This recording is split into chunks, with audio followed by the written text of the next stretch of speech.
So yun, what's up mga tropa?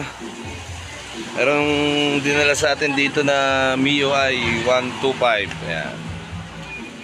So malaki ang nagastos ng customer dito. So inabot to ng 11,000. Ang problema nito mga tropa ay code 39. So pagka code 39, pag umandar yung motor mo, mamamatay. Mamatayan ka ng makina. Tapos maglalabas dito, magche-check engine siya ng 3 mabagal saka 9 na mabilis. So ngayon, ang code 39 ay injector. So injector yun mga tropa. Tapos dinala ito doon sa ibang shop. Medyo malaki na gastos, 11,000. Ito yung mga pinalitan. So pinalitan nila ng ignition coil, fuel pump assembly, tapos nagpalit sila ng block. Ayan, pinalitan din yung block at saka yung ISC. So lahat yan pinalitan. So hindi sila nag-diagnose. So may check engine naman, dapat nagbase na lang sila dun sa naging check engine niya. So kung hindi ka marunong magbasa ng check engine, so hindi mo talaga magagawa. So ano ba yung mga pwede pang gawin dito? Ano ba yung pwedeng gawin pag inabot kayo sa daan ng namatayan kayo ng motor, ng takbo? So nakita nyo na nag-check engine ng code 39.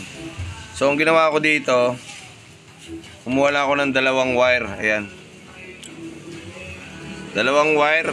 Ano lang naman to orange at saka brown. Inipit ko lang dito sa loob ng socket para naka-direct na siya. Tapos magbabalat kayo dito sa harness niya dito.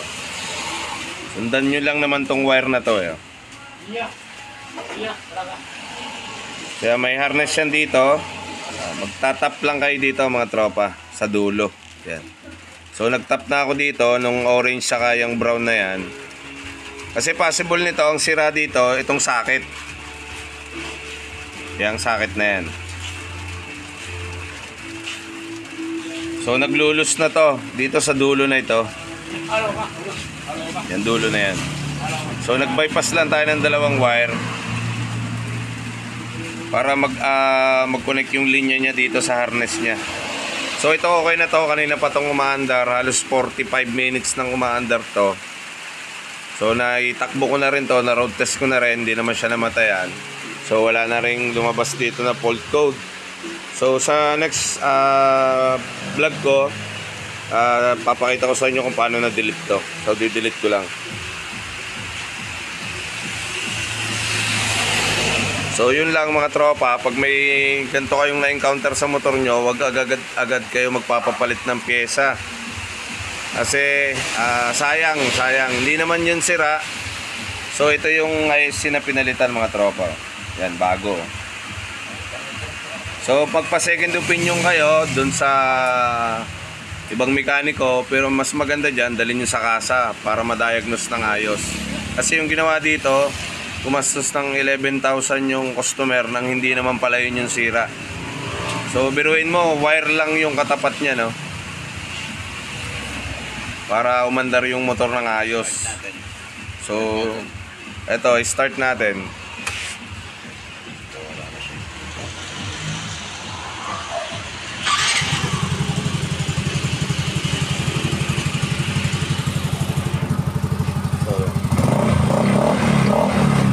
Running condition na to mga tropa.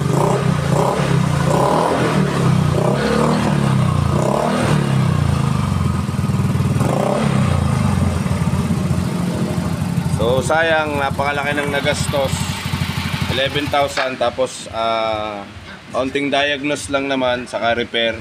So ang gagawin dito, wala kasi tayong available na socket ng injector. Nakaka-order naman ito mga tropa. So, pa-orderin na lang natin yung customer nito para mapalitan. So, hanggang doon na lang tayo mga tropa, and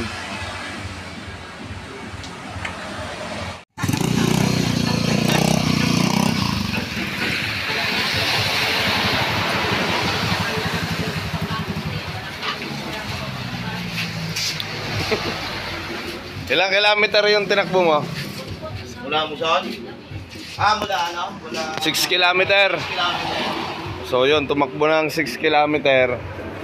Wala naman naging problema, hindi namatay, hindi siya namatayan. Patuloy. So yun, ang mga tropa, okay na. Yun lang yung naging sira nito. Sa dami-dami ng pinalitan na pyesa, napakalaki na nagastos. So ganun lang kasimple yung ginawa natin mga tropa para mapatuga yung andar nito. So hanggang doon na lang tayo and peace out.